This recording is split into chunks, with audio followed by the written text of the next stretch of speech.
Hi everyone, my name is Mr. Watson, and in this video I'm going to be talking through some of the most common language techniques.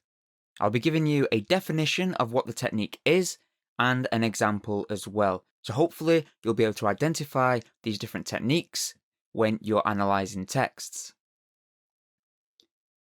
So first of all we have alliteration.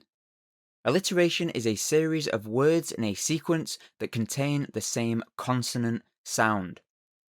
So an example would be, Bob bit the banana that he'd borrowed from Bumble.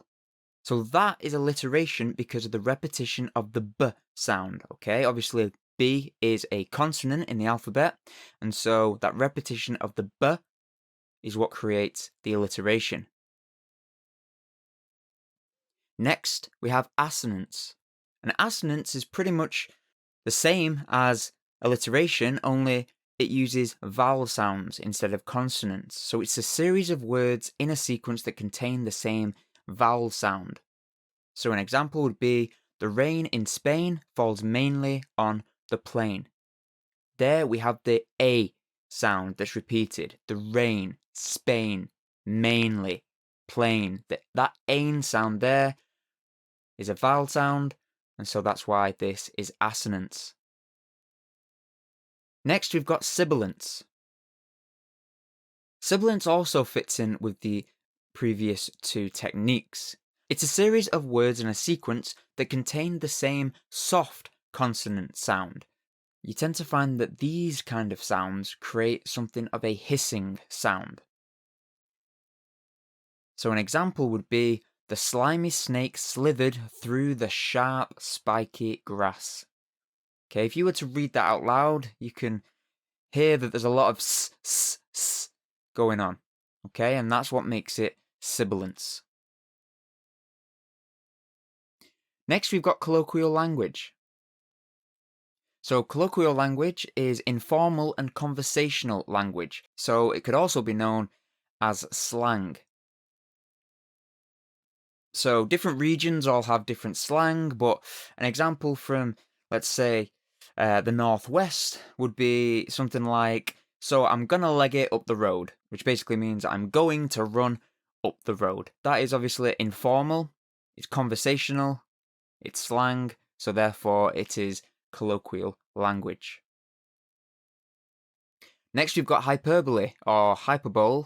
I've heard it pronounced different ways, but it is basically extreme exaggeration. So we've got a couple of examples there. I have told you a million times. The chances are I haven't told you exactly a million times, so I'm being dramatic, I'm exaggerating, and I nearly died of laughter. So again, it's very unlikely that somebody has nearly died from laughter. I mean, if they have, they should probably see a doctor because I don't think that's very healthy. But again, in this context, we're being dramatic, and that's why it's hyperbole. Next, we've got imagery. So imagery is the use of descriptive language that appeals to the five senses, helping to create a vivid image in the reader's mind. So an example could be, the bright glowing moon stood out against the deep black of the late night sky.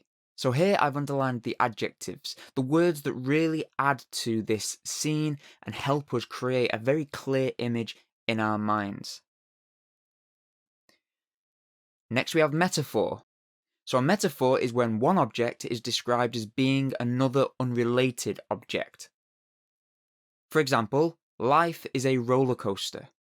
So obviously life isn't literally a roller coaster, but we use the metaphor here to compare life to the qualities of a roller coaster, in that it can be thrilling, terrifying, exciting, adrenaline inducing, but effectively that's what a metaphor is. Okay, so it's saying that one thing is something else to help convey certain qualities and certain features. Now, similarly, we have a simile that also involves comparison. A simile is when one object is compared to another unrelated object, this time though, using the word like or as. So we've got a couple of examples, one of each. So we have, she moved as quietly as a mouse, and she moved like a mouse. So in these two examples, we can see the as quietly as a mouse, which is the obviously using as in the simile, and then we have she moved like a mouse. So we've got the use of like there. And again, using that comparison helps us understand just how quiet she's being, because obviously if a mouse was scurrying around, you probably wouldn't hear them because they're so small. It helps us understand more information about the first object by comparing it to the second. Moving on to personification. This is when non-human objects or creatures are given human qualities. So a couple of examples would be, the camera watched over the street, and each of the leaves were dancers, twirling without a care in the world. So looking at that first example, obviously the camera it's an object, it doesn't have feelings, but here it's described as if it's watching, as if it's looking out over the people, over the street. Okay, and that is personification. In the second example, we have the leaves that were dancers. Now that first part there, we could say is a metaphor, but it's the second part that I would argue turns it into personification, because it's describing the leaves as if they have feelings. Okay, twirling without a care in the world. Leaves don't have feelings as far as we know. They don't care about things, but the fact that they're described in that way here is personification. And it gives us, again, even more information about how they're moving. Next, we move on to repetition, which is a fairly straightforward one. It's using a word or phrase multiple times for emphasis. So an example would be something like, we must continue to fight the good fight. So obviously in this line, the emphasis is on the word fight. Next, we have an oxymoron. So an oxymoron is when two words with opposite meanings are used together for effect. Here are a couple of examples. We've got deafening silence.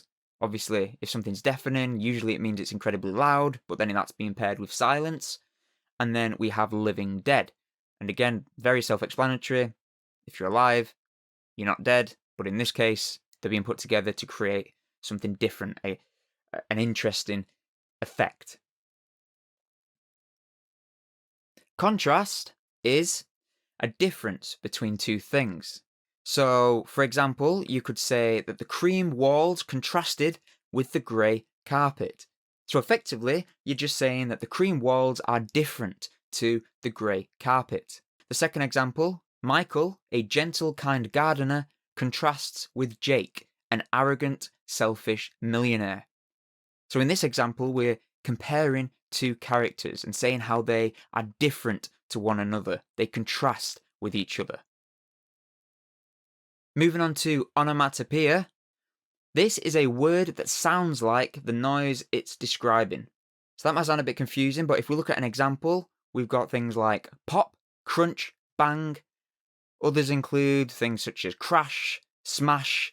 Onomatopoeia is often used in things like comics and graphic novels, especially ones that fit into an action genre.